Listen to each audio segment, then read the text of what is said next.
Hello friends, इस video में हम फिर से आज समझेंगे अपने कुछ adjustment income and expenditure account से रिलेटेड। इसमें हम एक तरीका और सीखने वाले हैं आज, जिसमें हम अपनी जो कंज्यूमेबल आइटम होती है उसका एक स्टेटमेंट बना करके भी कैलकुलेशन कर सकते हैं।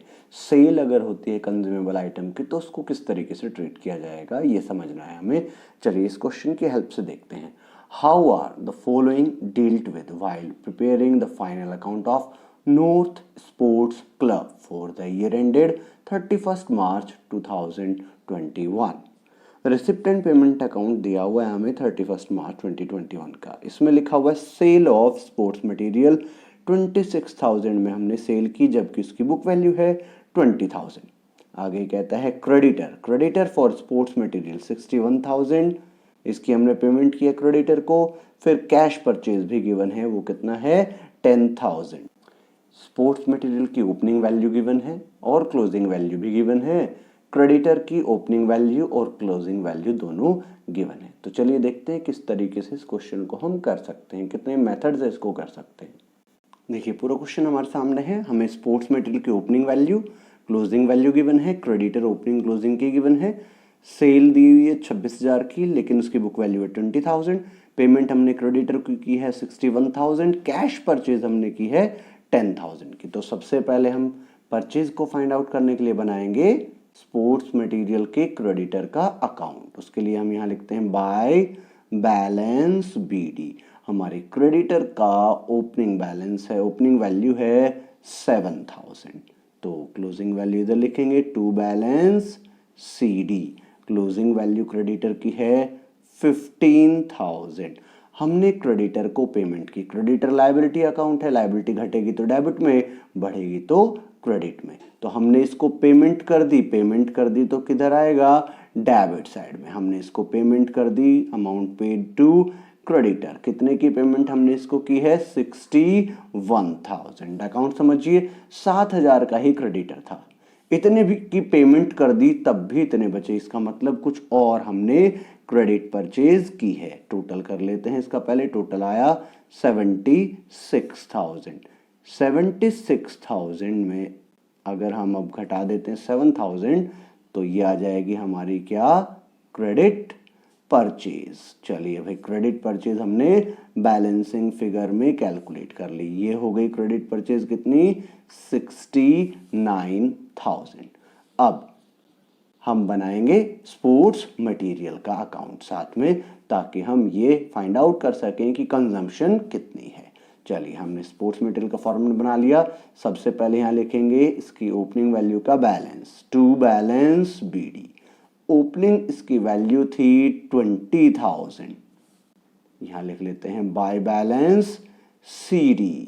इसकी क्लोजिंग वैल्यू है जी 25,000। स्पोर्ट्स मटेरियल है, एसेट है, बढ़ेगी तो डेबिट में लिखेंगे और घटेगी तो क्रेडिट में। तो हमने यहाँ क्या किया है, हमने परचेज की है स्पोर्ट्स मटेरियल की, परचेज की है। दोनों तरीके की परचेज है हमारे पास।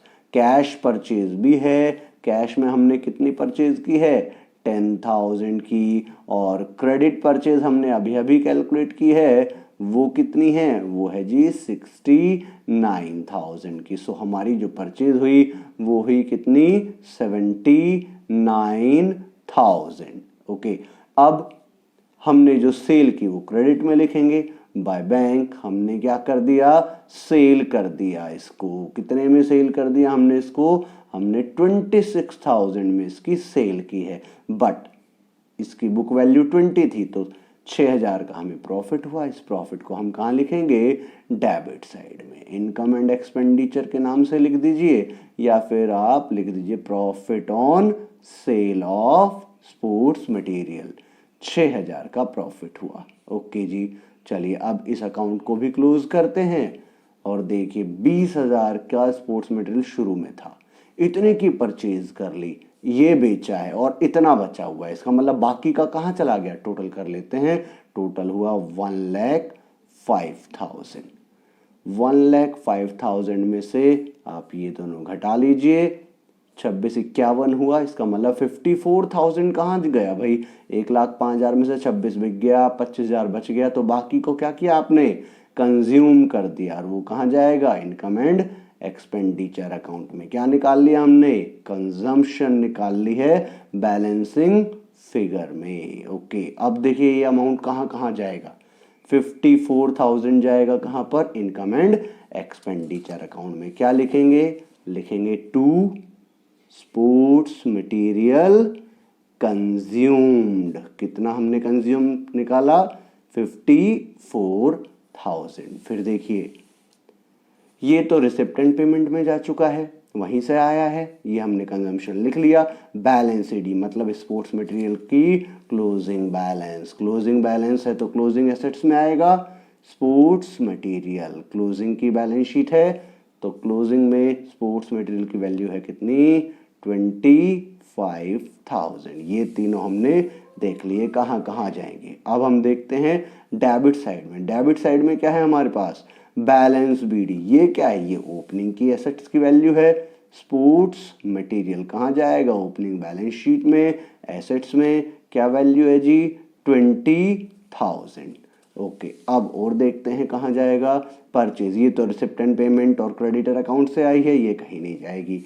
ये क्या है, ये है सेल। सेल की थी, उसके ऊपर क्या हुआ था, प्रॉफिट। सेल की थी, उसके ऊपर प्रॉफिट हुआ था, प्रॉफिट आएगा। सेल नहीं आते बट प्रॉफिट कहाँ आता है, इनकम में। By profit on sale of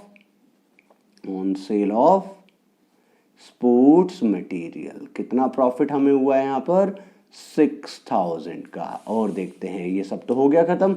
अब इसमें से देखते हैं, ये क्रेडिटर का opening balance, closing balance, opening liability, closing liability. ये परचेज वहां जा चुकी, ये रिसिप्ट एंड पेमेंट में चला गया होगा। इसका मतलब सिर्फ अब क्या शो करना है हमें, अब हमें शो करना है ओपनिंग और क्लोजिंग का क्रेडिटर। वो कहाँ आएगा, ओपनिंग का क्रेडिटर फॉर स्पोर्ट्स मटेरियल।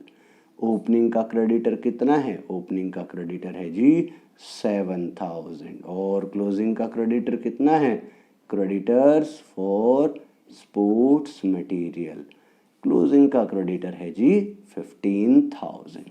सो एक तो तरीका ये है, एक तो इस तरीके से हम अपने इस क्वेश्चन को कर सकते हैं। दूसरा एक और तरीका है जिसमें हम स्टेटमेंट बना के करेंगे। कैसे करेंगे देख लेते हैं।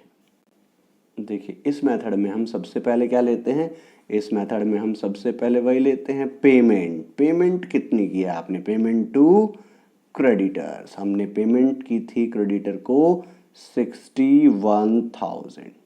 अब हम क्या करेंगे, ऐड करेंगे इसमें क्लोजिंग का क्रेडिटर। वही सिंपल लॉजिक, क्लोजिंग का क्रेडिटर क्यों ऐड किया, क्योंकि उससे सामान इस साल खरीदा है। और लेस करेंगे ओपनिंग का क्रेडिटर। क्लोजिंग का क्रेडिटर हमारा था 15,000 और ओपनिंग का हमारा था 7,000। ओपनिंग वाले को क्यों लेस किया, क्योंकि इससे सामान पिछले साल खरीदा होगा, हमें तो करंट ईयर का निकालना है।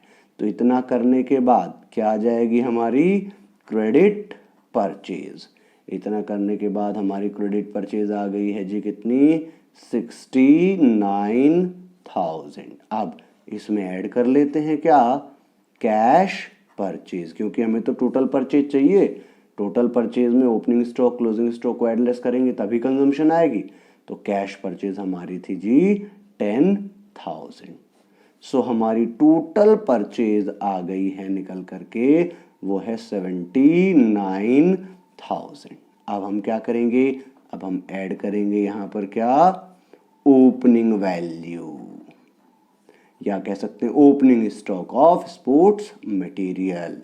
और लेस करेंगे क्या, closing stock of sports material. भाई ओपनिंग वाला कंज्यूम हो जाएगा और क्लोजिंग वाला बच जाता है, कंजम्पशन उसकी नहीं होती। चलिए जी, ओपनिंग वाला हमारा स्टॉक कितना था, हमने देखा था ओपनिंग की वैल्यू थी 20,000 और क्लोजिंग में वैल्यू थी कितनी, 25,000। अब यहाँ पर एक चीज और हुई है, वो क्या हुई है कि हमने अपने स्पोर्ट्स मटेरियल को बेचा भी है। तो जो बेचा है आपने वो थोड़ी कंज्यूम किया होगा, उसको घटा दो यहां से, लेस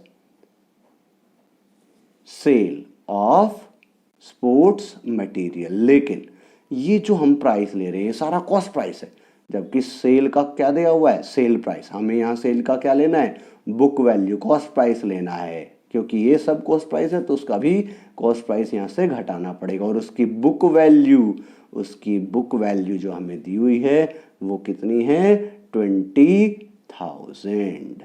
चलिए इतना करने के बाद 79,000 में 20 ऐड करना है, ये हो जाएगा 119, और उसमें से आप 45 घटा देंगे तो आपका आ जाएगा, अच्छा ये होगा सात दोनों 99,000 में से आप घटाएंगे 45 तो आ जाएगा 54,000। और ये क्या निकल गई आपकी, कंजम्पशन। देखिए किसी भी मेथड से कर लीजिए, कंजम्पशन आपकी सेम ही आएगी। हमारे इस मेथड में भी जिसमें हमने अकाउंट बनाए थे उसमें भी हमारी कंजम्पशन 54,000 ही आई थी और वही हमने वहाँ पर शो की थी। तो इस तरीके से हम किसी भी मेथड से इस क्वेश्चन को सॉल्व कर सकते हैं। चलिए अब हम पढ़ेंगे कुछ ऐसे क्वेश्चंस जिनमें फिक्स एसेट्स को बेच देता है तो उसका प्रॉफिट, उसका ये लॉस या फिर डेप्रिसिएशन हमें कैसे कैलकुलेट करना है, कहाँ दिखाएंगे हम उसको, वो हम देखते हैं कि कैसे कैलकुलेट किया जाएगा।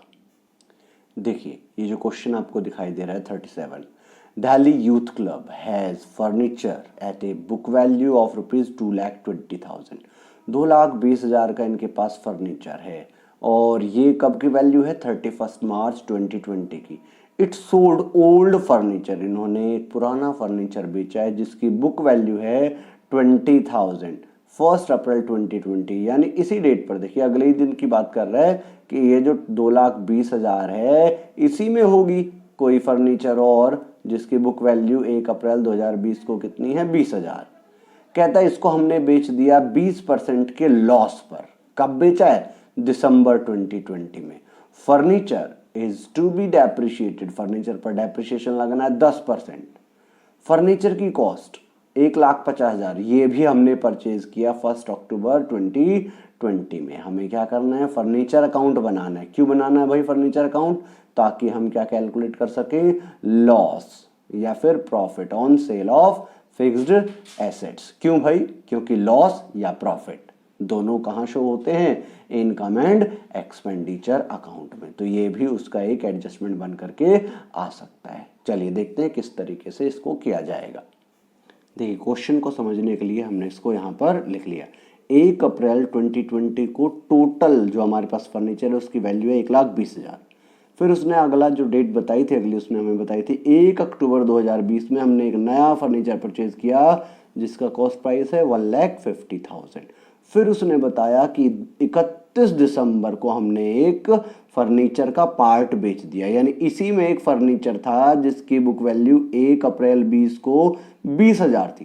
भाई 1 अप्रैल 2020 को तो टोटल वैल्यू कितनी है फर्नीचर की, 220। तो इसी में कोई फर्नीचर रहा होगा, इसी का कोई पार्ट रहा होगा, 20,000 उसकी बुक वैल्यू थी।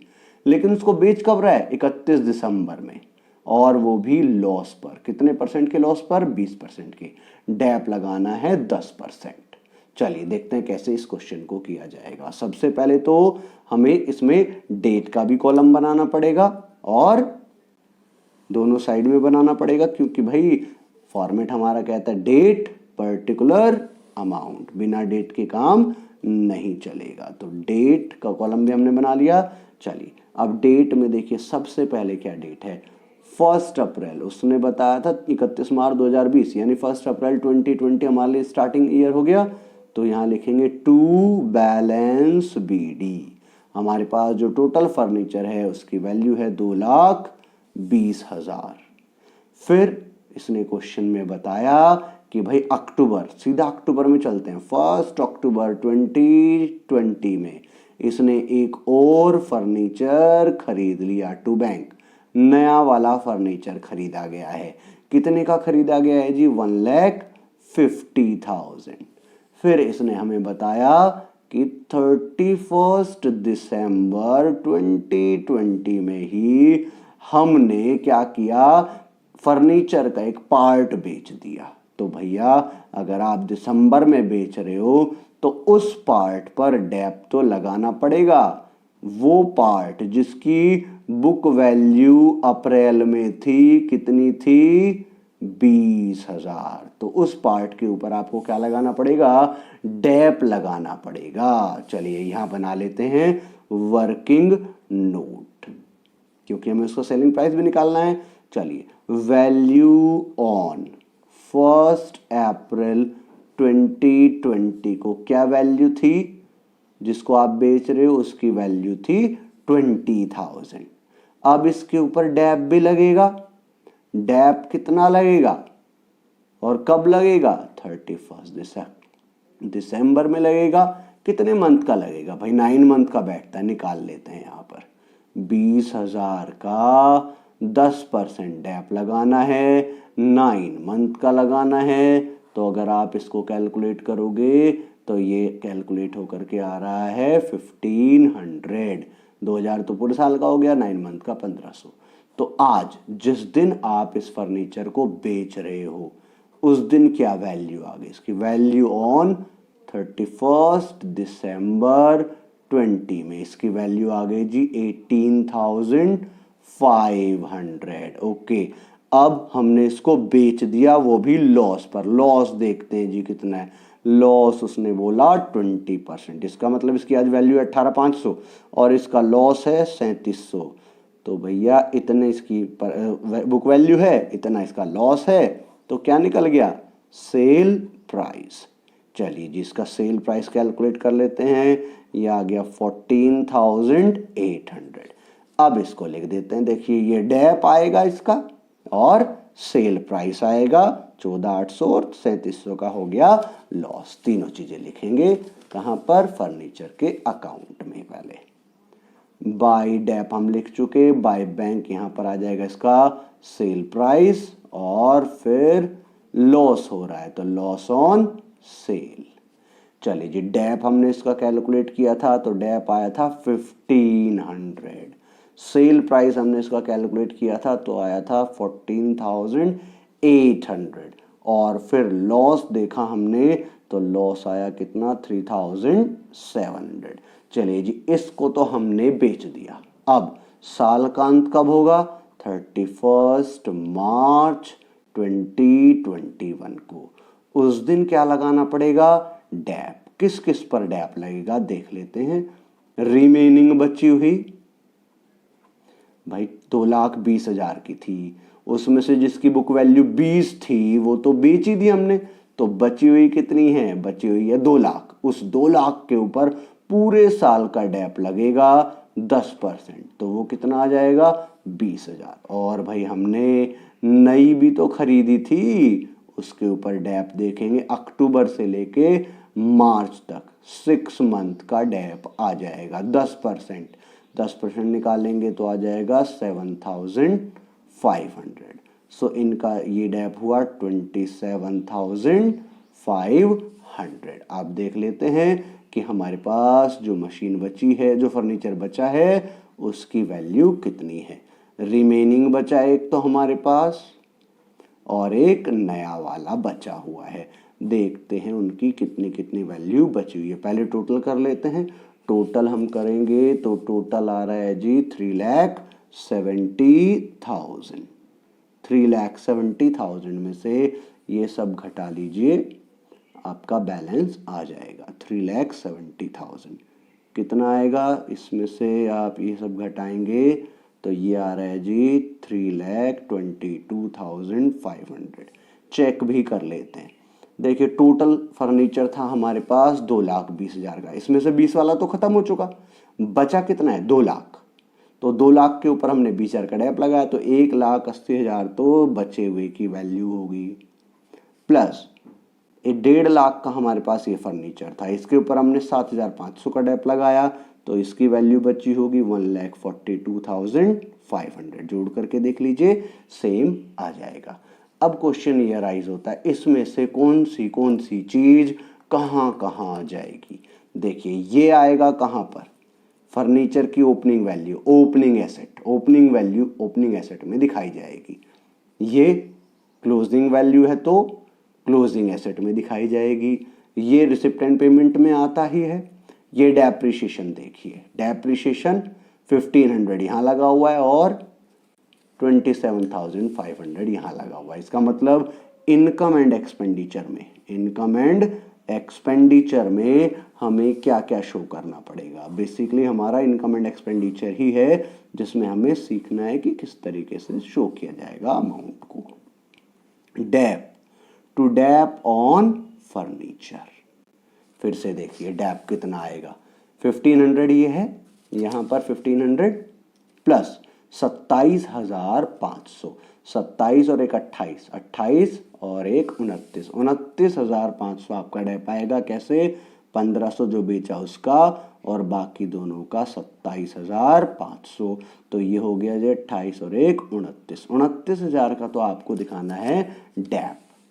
अब ये देखिए ये तो R&P में आएगा, लॉस दिखाया जाएगा भाई, to loss on sale of furniture. कितना लॉस था?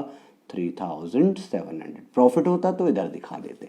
देखिए सारी चीज हमारी हो चुकी है। ये क्लोजिंग की एसेट में जाएगा, ये डेप हमने यहाँ दिखा दिए हैं दोनों, sale price receipt and payment में आता है, लॉस हमने दिखा दिया। ये ओपनिंग की एसेट है हमारे पास, ये ओपनिंग की एसेट है और ये रिसिप्ट एंड पेमेंट में जाएगा। इसका मतलब सारी चीजें हम इनकम एंड एक्सपेंडिचर में जो आएंगी वो दिखा चुके हैं। इनकम एंड एक्सपेंडिचर में कभी भी एसेट नहीं आती, उसका डेप, उसका प्रॉफिट या लॉस ही शो किया जाता है। चलिए अब हम कुछ और क्वेश्चन देख लेते हैं। Question number 38, in the year ended 31 March 2021 salary पे की भाई हमने। देखिए वही सेम तरीके से एडजस्टमेंट करने हैं इन सब खर्चों के, जैसा कि हमने किया है सब्सक्रिप्शन के लिए, जैसा कि हमने किया है किसके लिए? कंज्यूमेबल आइटम के लिए। मतलब सैलरी पे की गई, कहता है असरटेन करो आप चार्जेबल अमाउंट जो कि इनकम एंड एक्सपेंडिचर में दिखाया जाएगा।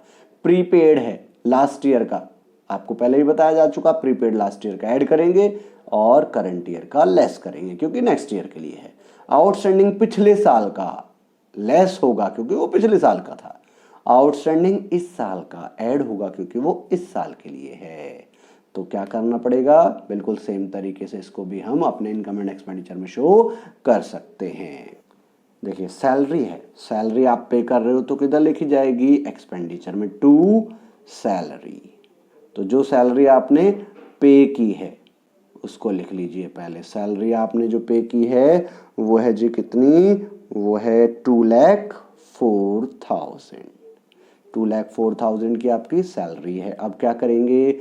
लेस करेंगे इसमें से प्रीपेड, कौन से ईयर का? करंट ईयर का। ऐड करेंगे प्रीपेड कौन से ईयर का?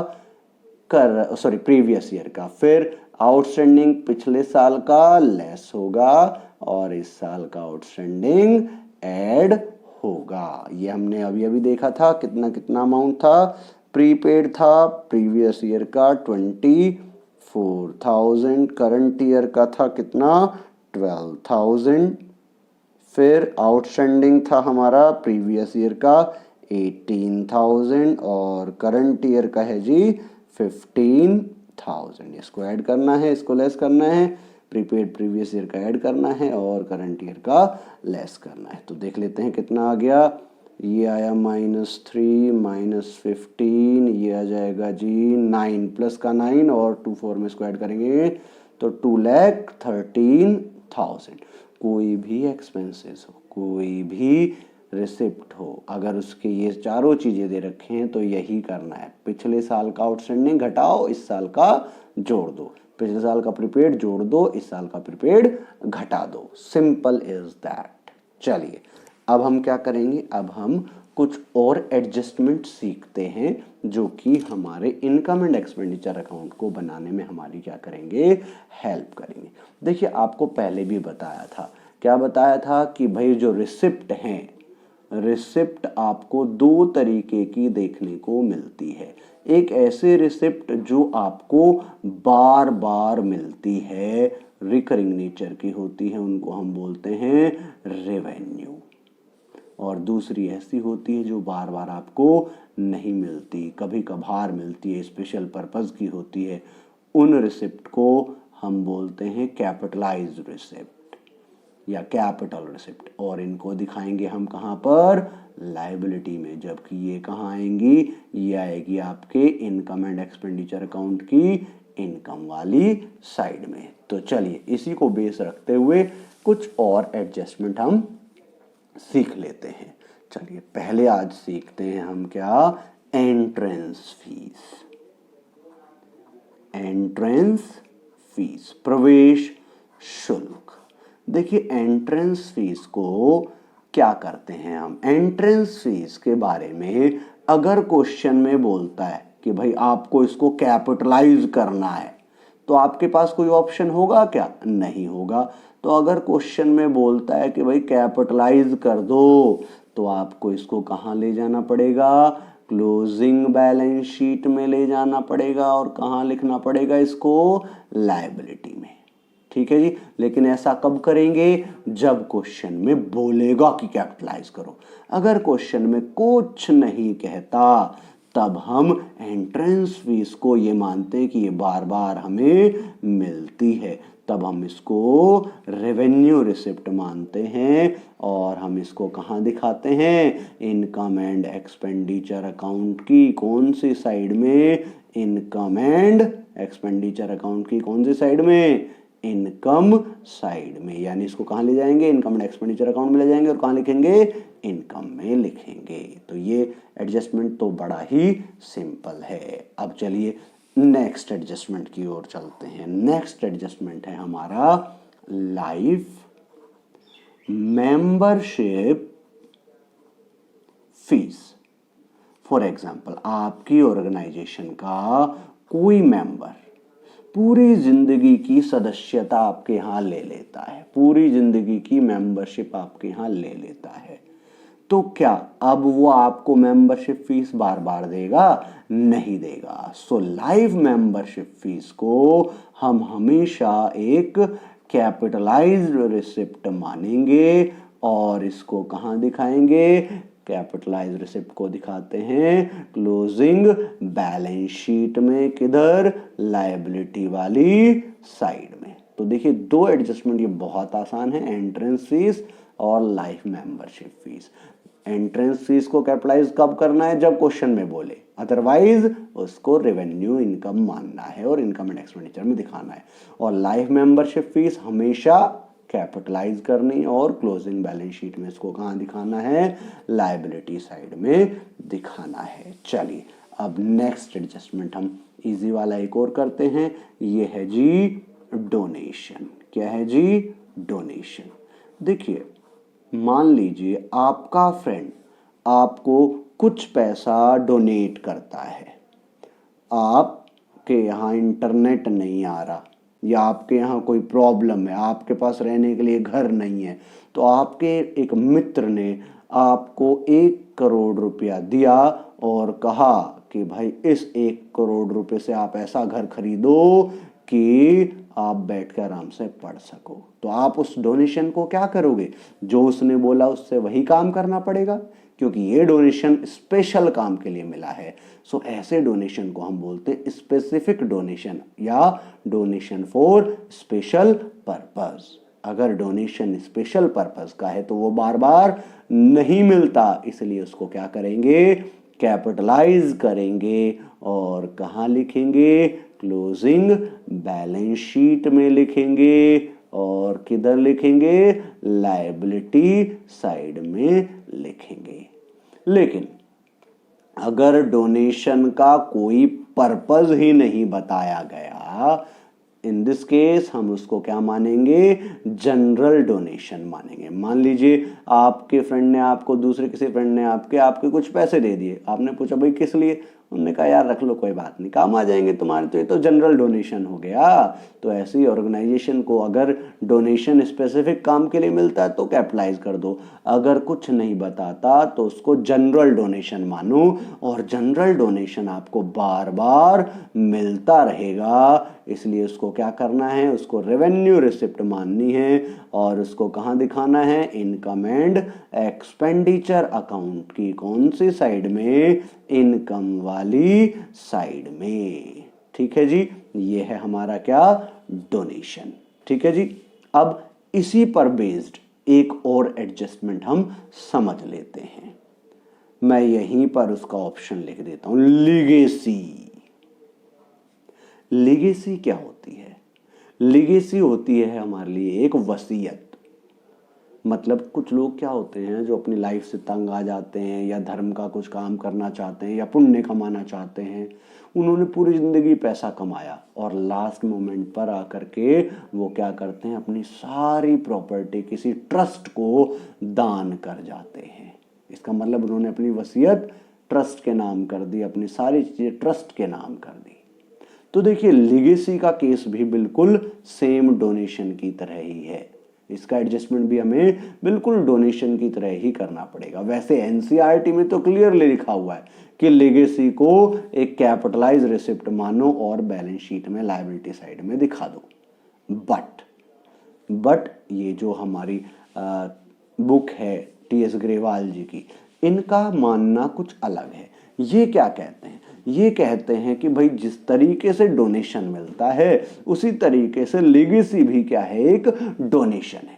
तो अगर आपको लीगेसी मिली है, वसीयत मिली है किसी की, और उस वसीयत में लिखा हुआ है कि ये जो हम आपको डोनेशन के रूप में वसीयत दे रहे हैं ये एक स्पेशल काम के लिए, एक स्पेसिफिक काम के लिए, तब आप उसको स्पेसिफिक डोनेशन की तरह ट्रीट करोगे, कैपिटलाइज करोगे और कहां दिखाओगे, क्लोजिंग बैलेंस शीट में लायबिलिटी साइड में। लेकिन अगर लेगेसी का कोई पर्पस नहीं बताया जाता तब हम उसको जनरल मान सकते हैं और रेवेन्यू नेचर की मान करके उसको कहां दिखा सकते हैं, अपने इनकम एंड एक्सपेंडिचर अकाउंट की इनकम वाली साइड में। ठीक है जी, फिर से बता देते हैं लीगेसी को आपको कि लीगेसी में क्या दिया हुआ है। आपकी इस टीएस ग्रेवाल बुक में कहा हुआ है कि अगर लीगेसी दी गई है, लीगेसी आपके नॉट फॉर प्रॉफिट ऑर्गेनाइजेशन में लीगेसी आई है और साथ ही साथ उसका कुछ स्पेसिफिक पर्पस मेंशन किया हुआ है। फॉर एग्जांपल उन्होंने आपको वसीयत दी है इस कंडीशन पर कि इससे आप एक जिम्नेजियम बनवाओगे, जिम बनवाओगे, तो भाई ये तो स्पेसिफिक नेचर का हो गया। तो ऐसे केस में क्या करना पड़ेगा, लीगेसी को कैपिटलाइज करना पड़ेगा। और कैपिटलाइज करने का मतलब क्या हुआ कि हम क्या करेंगे, उसको क्लोजिंग बैलेंस शीट में शो करेंगे और किधर शो करेंगे, लायबिलिटी साइड में। लेकिन अगर कोई पर्पस बताया नहीं, बस आपके ट्रस्ट के नाम लीगेसी कर दी, आपके ट्रस्ट के नाम अपनी वसीयत कर दी, कोई पर्पस नहीं बताया, तब आप इसको क्या मान सकते हो, जनरल डोनेशन की तरह मान सकते हो। ठीक है, देखिए बात इसकी भी सही है। क्यों सही है कि भाई कई बार नहीं पर्पस बताता तो क्या करते हैं हम इसको, तब हम इसको एक जनरल डोनेशन की तरह ट्रीट कर सकते हैं और एक इसको रेवेन्यू रिसिप्ट मान सकते हैं। और कहाँ शो कर सकते हैं इसको, इनकम एंड एक्सपेंडिचर अकाउंट की इनकम वाली साइड में शो कर सकते हैं। अब कई बार बच्चों के दिमाग में क्वेश्चन आता है कि सर एग्जाम में क्या करें, एग्जाम में कोई पर्पस आपको नहीं बताया तो आप इनकम में दिखाया हो, और एनसीईआरटी तो कहती है इसको कैपिटलाइज रिसिप्ट ही मानो। तो अगर आपका मन है, एग्जाम में नहीं मन मान रहा आपका, आप इसको इनकम में नहीं दिखाना चाहते, जनरल है फिर भी इनकम में नहीं दिखाना चाहते, तो आप इसको बैलेंस शीट में भी लायबिलिटी साइड में शो कर सकते हो। बट आपको वहां पर एक नोट मेंशन करना पड़ेगा कि भाई ये क्वेश्चन में गिवन नहीं है कि लीगेसी जनरल है या स्पेसिफिक है, हमने इसको कैपिटलाइज कर दिया है और इसलिए हमने इसको लायबिलिटी में शो कर दिया है। ठीक है, वैसे नॉर्मल तरीका यही याद रखिए कि स्पेसिफिक पर्पस अगर बताया तो लायबिलिटी में शो कर दो, नहीं बताया तो रेवेन्यू मान लो और इनकम में इसको शो कर दो। ठीक है, एक और चीज आती है इसके जैसी ही, यहीं पर लिख देता हूं मैं वो भी, गवर्नमेंट की ग्रांट। कई बार नॉट फॉर प्रॉफिट ऑर्गेनाइजेशन को गवर्नमेंट भी कुछ ग्रांट दे देती है। अब गवर्नमेंट अगर आपको कुछ ग्रांट दे रही है, कुछ सहायता दे रही है, कुछ पैसा दे रही है, तो वो भी या तो स्पेसिफिक पर्पस बताएगी कुछ, अगर स्पेसिफिक पर्पस के साथ ग्रांट मिलती है तो लायबिलिटी में ले जाओ, और अगर गवर्नमेंट ग्रांट का कोई पर्पस नहीं बताया गया तो फिर आप उसको रेवेन्यू मान लो और कहां दिखा दो, इनकम में उसको शो कर दो। तो इस तरीके से हम इन क्वेश्चंस को कर सकते हैं, ये सारे एडजस्टमेंट ध्यान में रखते हुए। चलिए, आज तक जितने भी हमने एडजस्टमेंट सीखे, फॉर्मेट बनाना सीखा, उनके बेस पर हम एक ये सिंपल सा क्वेश्चन करते हैं। इसके बाद हमें क्वेश्चन समझ में आने लगेंगे कि किस तरीके से इनकम एंड एक्सपेंडिचर अकाउंट बनाया जाता है। पहले इस क्वेश्चन को समझ लेते हैं अच्छे से।